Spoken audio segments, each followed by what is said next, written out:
Sacred moments. Sacred moments with you.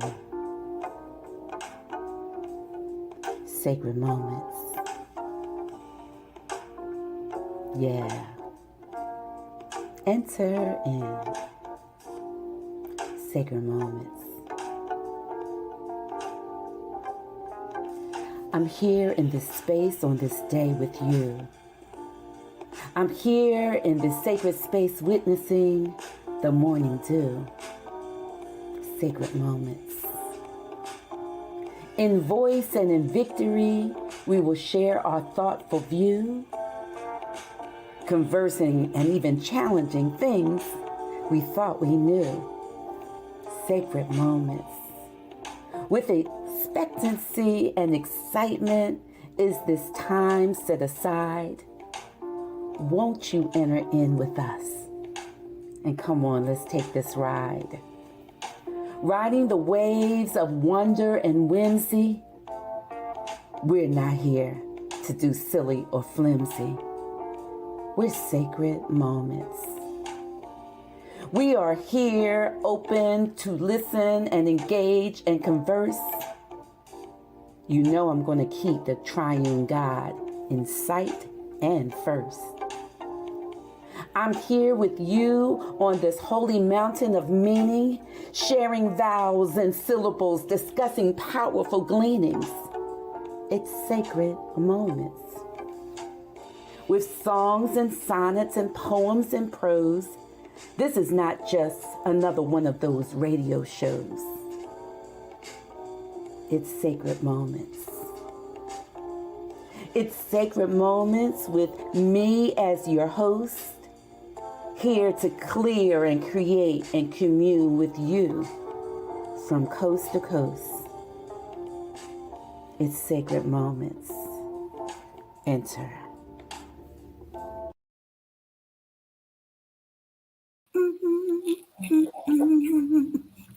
Every time I'm humming that song. Oh man, I mean that just chills me out. And you know, some days you need to be really chilled out. Today is one of those days. Yes, it is. I also like that nice sound right there in the background. That's pretty neat too. Yeah, I'm trying this, humble beginnings. My studio, I got to share it with some of the ratchets. So Oh God. I'm doing the best I can. Yeah. I mean, it's great that you do have a space where you can create because you are creative, you know? Yeah. And so sometimes you just got to block out noise. Yep. What do they call that noise? It's a word for it, like where it's just a lot of noise going on in your head. It's something noise, and you have to learn how to block it out. You know, however you do that. But it's a word. It's another word before noise. Black, dark noise, something. All I can think about is white noise. White noise. That is it. Oh, Right? what is it? Oh. Yep. Mm-hmm. I started with black. You know. Oh yeah, always. Yeah, say that. I'm proud. Proud. Wow. So tell me how we start out. How was your week this week? My week was good. I got a lot accomplished. Good. I only had one. This is my second day being in the office, so I got a lot of work done yesterday. I worked 8 hours straight, so I got some, Wow. stuff done, so that next week I could be off. So there you go. Yeah. Right, how was your week? Yeah, it was. It was good. I'm going to say it was good. A little busy, but not over busy because I'm really working on taking a day, at least a half a day or close to a day, and having a Sabbath again because I had started doing that and then I stopped. Saturday was my actual Sabbath where I wouldn't do any ministry. I may write because I'm creative, but it would be nothing on the calendar. No meetings, no mentoring, just having that day. And I was convicted last week because we had a a session with one of our clergy group, and it really talked about how we just get so caught up in just doing, going, that we really don't stop until we are stopped by an illness, you know, or emotional breakdown or something. And I recognized that I had already done that a couple times and I didn't want to do it again. So tomorrow is going to be my Sabbath. Yeah. I'm purposeful about, you know, just taking some woosah time. Yeah. Yeah, I know sometimes I get into, well, I don't want to say sometimes, mostly all the time. Like I feel like I have to keep moving. Like if I'm not doing anything, then I'm wasting time. But I definitely, that's why I said next week I'm chilling. I'm not doing anything. Wow. And that's a lot for you, right? Yeah. So I'm not doing anything. So I'm going to knock everything out this week. And Crystal is opening her skincare store, Skinchella, in Montgomeryville Mall. Yes. So I'm going to go up there and just help her out a little bit. Wow. And then I'm chilling Monday through Friday. It's going to be hard, but I put in the work. So yeah. And I also hope that you know that you deserve it as well. Yeah. Because sometimes we can, well, I'll talk about me. I've recognized that there's times where I might like say, I'm not going to do anything. And then I'll feel guilty. Like I should be doing something. There's something I should be doing. So, you know, fighting against that. Because what I'm doing is what you're doing should be resting. You do. Yeah. You be at it. You be going. Yeah. And that, like, it's like I'll be here sometimes and I'll go home. And then Gary will be like, so you were there all day and then you come home and you still try to do more. I'm like, I don't know what it is. So now, like I said, I want to line me up some Netflix. There you go. I got some books. You know, I got the babies, play with the babies and just chill. Yeah. And just, you know. I'm happy to hear that. Yeah, now let's stick to it. I'm going to text you. What are you doing? Right? Just pray for me. Pray for me. God knows I need some prayer too for some other things that we're not going to talk about on the air. Oh, goodness. Okay. But we all can use prayer. So audience, we are asking you to pray for each other. And as we always start off saying how we're each other, we hope that you are doing well. Please put in the chat how you're feeling, how you're doing, how your week has been, what things you may have lined up for the week. And also, if you plan on taking a day of rest, one of the things I was told early on was that, and I wrote that down, self-care is never a selfish act. And with women, you know, we be going, right? Yeah. Children, wife, parents, shopping, ironing, homework, answering 1,000,001 questions that you answered 1,000,001 times before. And being touched 1,000,000 times. The baby want to touch you, want you to hold them. It's just, you know, you get touched out and talked out and just. Yeah. Did they do like this? Like, you know, I remember years ago when my kids was little, they wanted me to pick them up. They would be like this in front of me. Like, and I'm like, I just put you down. Yeah, they like grab onto your legs, but I guess because they're still trying to get the hang of talking, they get frustrated, so they like pull and they'll like swing from my hair, and I'm just like, oh wow. Do you want juice? Do you want a cookie? What is it? Like, you don't, or you just like swinging from my hair. I don't know what it is, but sometimes I just, you know, like yesterday I just sat outside in the car for a second, like, I love them and I want to play with them. I miss them because I was gone all day, but you know, I know when I get in here, I'm going to be like, I guess because it's two of them and then it's a mod, and it's like when you walk in, everybody's like, and then the older kids are like, so let me tell you what happened today, and can you buy me this, and how come you didn't do this, and can we go here? And I'm just like, I just really want to, you know, eat my ice cream cone or whatever it is, you know. So, you know, one of the things that one of my daughters mentioned to me is that I remember, because I live alone now, right? And I remember living in the house with people all the time until this particular season in my life.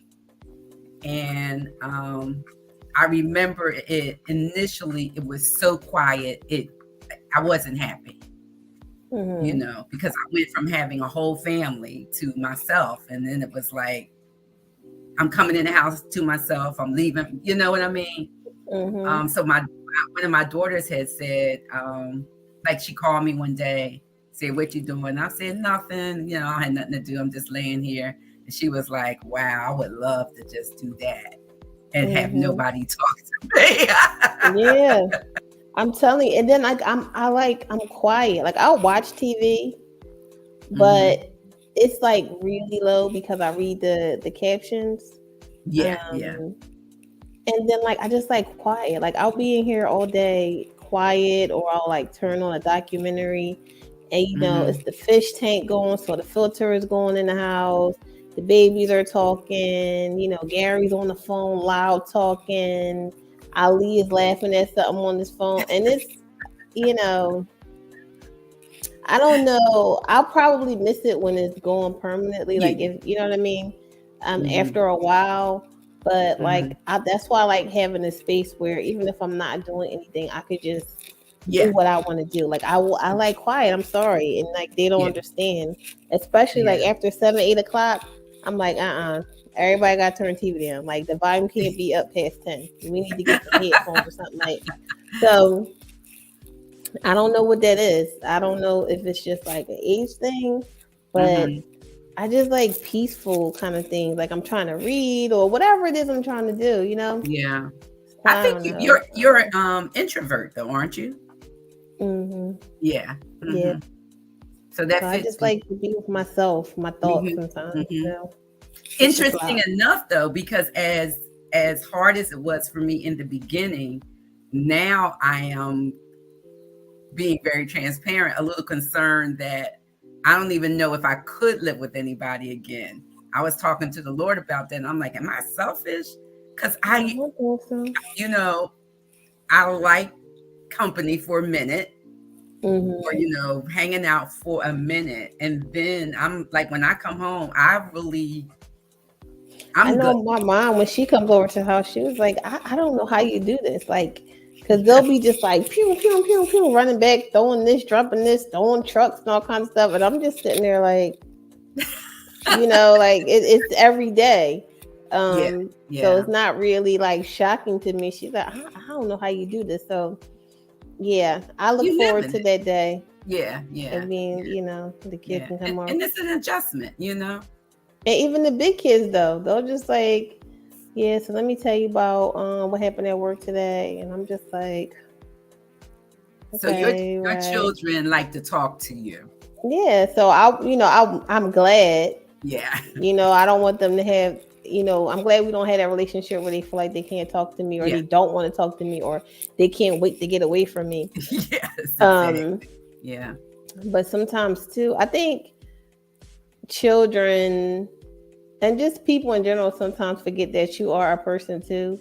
Like sometimes I feel bad because I want that moment to myself, but it's like I am still a person too, and I like alone time. I like to be quiet, you know, and just to be with myself. So it's not, you know, necessarily a knock on them that I don't want to be with them, but that's just how your mom is. Your mom is a person too. You know, Khadijah is a person outside of being mommy and wife, and you know, even my mom sometimes she'll call me like, I mean, I called you 3 times today. You didn't answer the phone. Well, maybe I was asleep. I could be doing anything, changing the poopy pamper, like I didn't, you know what I mean? Yeah. But you know, your role in people's life. Yep, that's what I was going to say. Know? And they really do forget that you are a human with every emotion, thought, just like that. I was talking to a friend of mine this week about being a minister, and you know, being introduced to someone as a minister or a reverend or a pastor, they have already assigned me to a particular way. Right. So when I like tell a corny joke or I dye my hair blonde or something, there, you know. Yeah. And I'm gonna be honest with you, that bothers the heck out of me. because I'm like, you're not even seeing me or even trying to get to see me. You have already assigned that this is what it is. When I was a supervisor is this. You're a mother. You're only a mother. You know, you're a wife. You're only a wife. You know, we have to. It would behoove us to get to know the person and remember that this person who you're talking to, asking questions of, looking at, thinking about, is a full human with every emotion that you have. They have the same one. Yeah, I know Aaliyah will ask me, she's like, how was your day? You know, but she's really the only one. Okay. You know what I mean? Like everybody else is just, you know, who was I talking to? I was talking to my partner, the person I share the office with. And we were just talking about how people like dump on you. Not necessarily, you know, kind of switching from the kids, because kids are going to do that, but how you have people who constantly dump on you and don't even ask about you. You know what I mean? So they just like put everything on you, and you're like, whoa, whoa, whoa, whoa. You know what I mean? Like sometimes you have to protect your energy. Like I've been real intentional, probably like the second year going into COVID, of trying to protect what I'm taking in. So like I know that COVID is out there. I know that people are getting sick, but I don't necessarily want to see that constantly on my timeline, because that affects, you know, your mental and your vibe and the way you move about. Like I don't want to be moving from a place of fear or you know, sadness about what's going on, just trying to like vibrate higher. So just trying to tie it all into with the kids too. Like when they come and they're like, this is what happened. I had a bad day. I had a bad day. Like I want to hear about your day so I can help too. But at the same time, like I'm still really being intentional about that. So even like the news, I stopped watching the news. A lot of those like social media platforms like No Gun Zone are constantly talking about killings.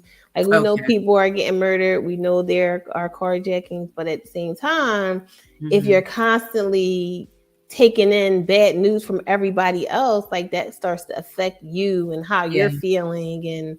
And I just can't. So I'm really trying to focus on just like good news, positivity, you know, and that's kind of why I've like went so hard into work, because I'm like, I have to stay focused so I can get to where I need to go. So, you know, just trying to be intentional about it. Like, you know, if I'm going to sleep, sometimes I'll listen to like the Bible app if I'm going to sleep, or listen to a motivational podcast just to make sure that I'm feeding myself with the right things, because the world is crazy and it's constantly, you know, something negative or something happening to somebody. I can't do it.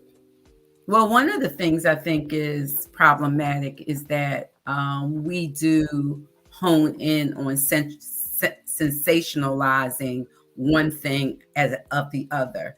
And so for me, I'm with you on, I have certain platforms that I will listen to. I listen to a Black Talk Radio that's in Philly. I think it's the only one in the state of Pennsylvania, WURD. I listen to that because I like that perspective, and it gives me more insight of like what's happening in my community as well as the world in a full way. But it's conversational, like our show is, right? So we can talk about it and talk through it. And then I watch a TV show, maybe 20 minutes of, I don't know if I want to give them a shout out, but a particular TV show where there's some women that talk, you know, giving different views on things. So I get to hear a little bit of the news but I'm with you. I don't watch the news every day anymore because it will take you to really dark places. And it's also being sensationalized. They're very interested in getting ratings.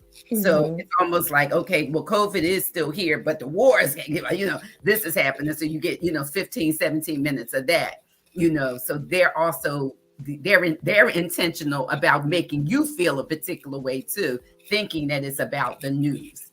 I like journalism more than just spewing, this is what's happening. and somebody sitting in the room saying, well, let's not talk about that's what's happening. Let's talk about what this. So yeah.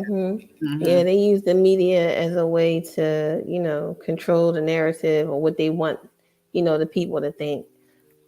That's part of why I wanted to like go more towards, building a media company where we can not address those things, but I feel like there's enough platforms where, people are talking about that.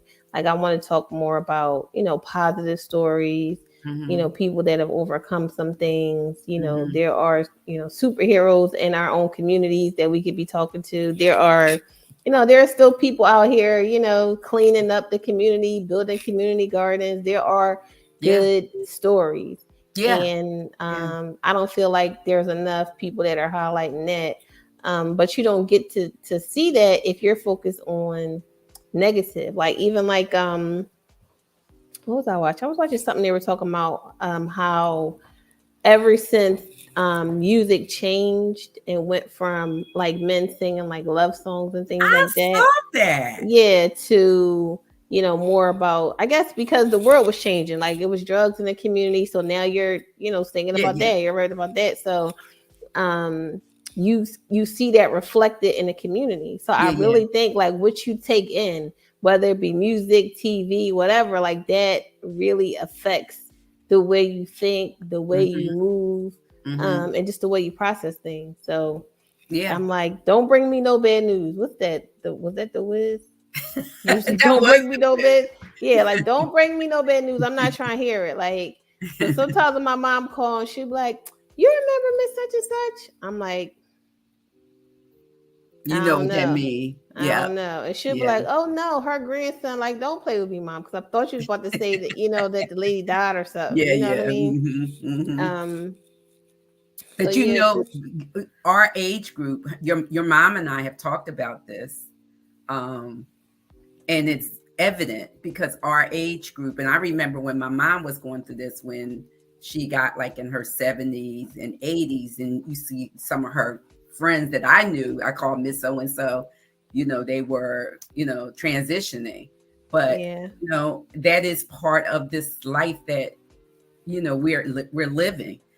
It depends on, like you're saying, D, how you think about that, though, doesn't always have to be negative, because if I know that, for me, I'm, have more years behind me than in front of me, then that should help me to want to live these coming years, either with more intent, your word, more intention, not being tied to just negativity all the time.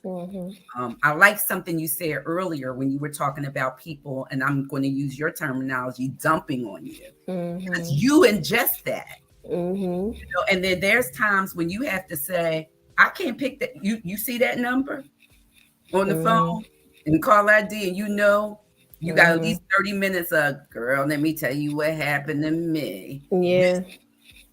No, we're not doing that. We can all get some help. Yeah. I wanted to just briefly talk about, when we talk about help, segueing into, how did you feel? I felt last week's show with Teresa Noy, America's Divinity Coach, which is her, tagline and title. I left that show grabbing my, I'm going to hold it up, my book that says Anything is Possible. Someone gave me this journal, and I decided to use this journal as affirmations, as good news, as things that I could go back and read and remind myself that, everything doesn't have to be down, that things can be up. So I felt like it was I don't know, I hope the audience has listened to last week's show, but I felt it was really impactful. And I think all our shows have been impactful. What do you think? I think so too. And I think my Aunt Michelle sent me a text and was like, I'm so glad you were able to hook up with Teresa. My mom was like, that was a really good show. So yeah, I think all our shows are impactful. I think that was a really great show. It was, encouraging and motivating. It was a good show. Like all our shows are good. So yeah. Yeah. What part of what I wanted to just share about, we didn't, we don't always have a lot of time to go deeper than we can in the time that we have. But and I've already given one of the things that there was a question that she asked when I did one of her sessions. And I think you already answered what you do. It says, what are your self-care barriers? And I had to figure out that was one of mine was what you said. I did in my wrong theology, right? Used to take phone calls from people on a regular basis that really didn't want to be helped, but they wanted to just dump on me or dump on somebody. And then my naivety just said, oh, let me be that person. But what happened is I recognized when you give people like referrals or resources and they don't use it, and then they call you 3 days later, as one of my daughters says, and Jesus says, do you want to be made whole?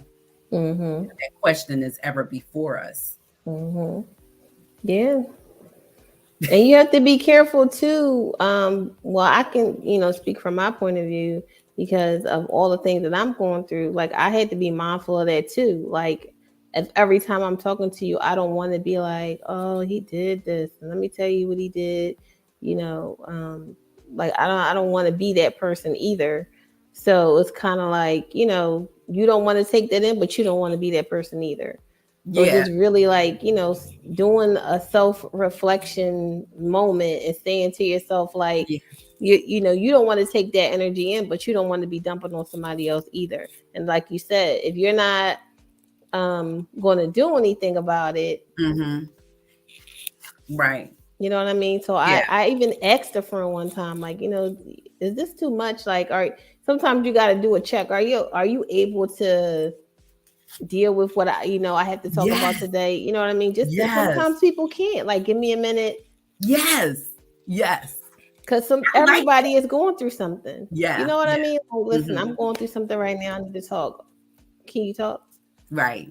And I remembered not long after my mom died, we were in right in the midst of COVID. It was in the beginning. And so, it was a lot, remember, people didn't know what to do. We didn't have a vaccine at the time. Nobody was outside, the buses stopped running. It was quiet. I remember how nice and quiet. The zombie apocalypse. It was. I was at the gas station, like, I should have bought a shotgun or something out here. It was crazy. Remember I don't even know why we laughing, but they got to laugh about it now. The only black people do. Open. I don't know. We laugh at pain. Yeah. Remember, it was the supermarket. I think it was the supermarket, Walmart, Target, and the dollar store. And when you thought you was doing something, where you going? I'm going to the dollar store. Look, and you had to stand in the line. Only certain amount of people could go in the store. Yeah. I'm like, yo, yeah. No. Yeah. But I remembered being in a space where people were still calling me because, talking like about how hard this season was.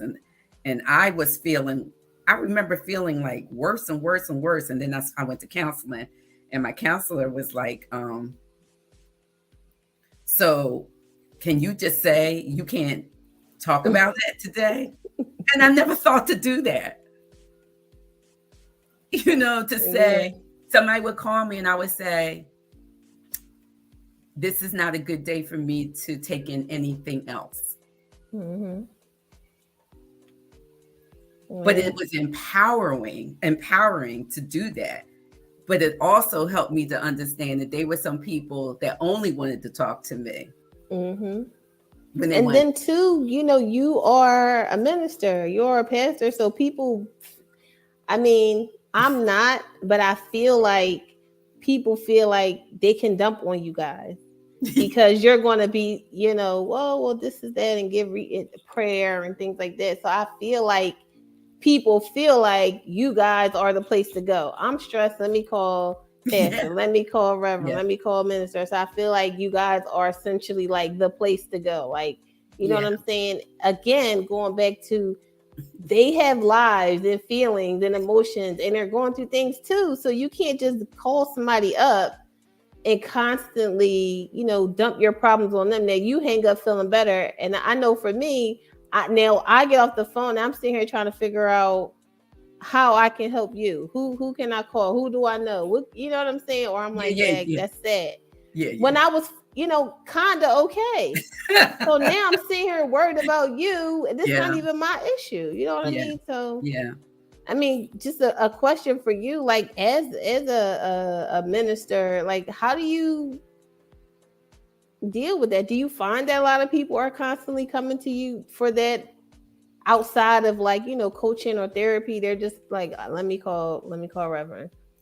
Yes, and that is where I've now learned that wasn't healthy for me, because you know, earlier on when I, you know, received the calling to the ministry, the clergy, I did feel like, you know, whoever called, you know, that was something that, and that's misapplied. That was a misapplied thought. You know, that's what I was supposed to do. But there were people that took advantage of that. And I didn't see that as being taken advantage of until I got overwhelmed with my own stuff, not just my stuff. I'm like you. I'm like, well, let me try to help them. Let me try to figure this out. Let me call them. I'll call you back tomorrow. We could, you know, and I recognize here, this is what I recognize. There's one Lord, one faith, one baptism. And I'm not God. I reckon, you know, and I think I was trying to be a little bit of God. Like this, God would be pleased with me if I am always available. No, because Jesus said, I'll see y'all later. I'm going to the other side. In fact, I think there was a storm one time and he said, I'm going to go down here and take a nap. Right? Yeah. I'm paraphrasing, but you know, and I began to realize that some of my internal physical and emotional issues was tied to me doing something that I was not called to do. And that was take on the cares of the world, because Jesus has already handled it and handled it well, and still willing to handle it. So yeah. And that is a problem with clergy. You know, I don't know if you know, right now, a lot of clergy, I mean, we have high suicide rate now. We have high impropriety rate. People, you know, pastors are just like, I'm done. You know, I'm not coming back next week. You know, things like that. So I think taking care of ourselves, no matter what role we play, is vitally important to all of us. That so, audience, you know, whatever you know you are doing, we want you to be well. This show has talked about love, prayer, mental health, emotional health, financial health, right? We want you to be well. We want you to be well. And D, one of the things that you said was you got to take a self-assessment. That was on point. Call your friend and say, listen, I need you to be honest with me. How do you think I am? Your mom, Miss Esther, I have an accountability person. They have told me some things that I didn't want to hear about me. Yeah. Right? My friend, she does it without saying it. Like, I'm like, yeah, because he did this and and then or she was like, so did you do anything? I'm like, what do you mean? No. She's like, I mean, like, did you do anything at all, like, throughout this whole time? You know, and I'm like, well, you know, so you need those people that are going to be like, no, pump your brakes. Yep. You know, because those are your real friends. Those are your real friends. Yep. Yeah. We've given, and, you know, I've told each of them, you know, you have the right and the space to say whatever it is that you feel like you need to say to me. I'm not going to say I'm going to get mad or angry or disappointed even, right? But if I've given you that space and you say that, I have to remember that it's coming from a place of love. not from a place of injury. Yeah. And I pray that our audience, if you don't have somebody in your life like that, that you become that person and then you try to find that person, a confidant, an accountability person, a prayer partner, but someone who would be honest with you when you find yourself going off the rail. Yeah. Or on your way to prison. Yeah. Oh no. Yeah. I've had those moments. For crimes of they got whole TV shows about that kind of stuff. Yeah. I used to be like, please go home. Please, where are you? I'm not going home. Just stay on the phone. Yeah, I had those days. So yeah. So, wow. This was great conversation. I want to share just the last one of the things that Teresa Noy said before, just to kind of tie everything in that we talked about thus far, is that she encouraged us to look at ourself, as you have said, right? Do a self-assessment, a self-check. I mean, we take our cars to get, checked.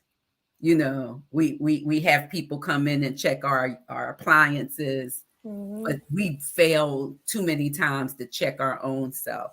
And she said that a self-check would be knowing that we operate from two spaces, a higher self and a lower self, as she says.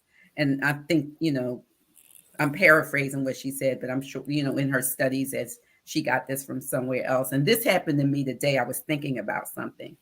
I asked myself, where are you going to operate from today? And so the higher self operates, she says, from love and power and hope and action. And the lower self operates from fear and pain and doubt and inaction. Those four things that, counter each other: love against fear, power against pain, hope against doubt, action against inaction. And so one of the things I try to do when I find myself slipping or maybe, sitting in a seat of sorrow or whatever, or maybe not doing something that I know ultimately would be good for me to do, I go back to this and I'm like, wait a minute, where are you operating from? What's happening here? Are you operating from fear or love?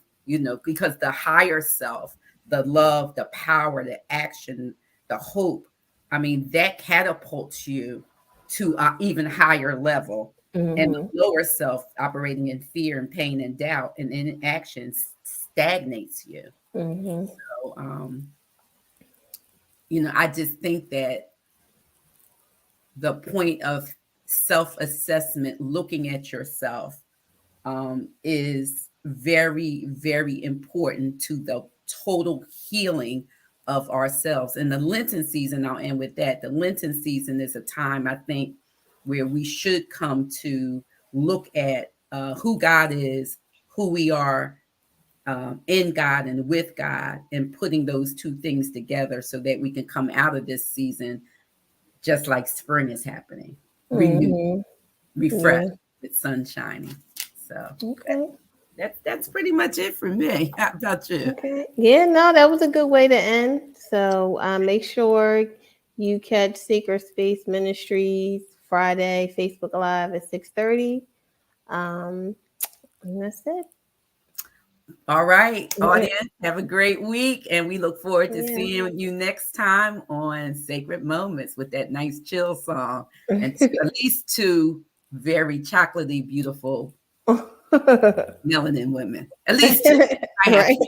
Okay. Have a good week, everybody.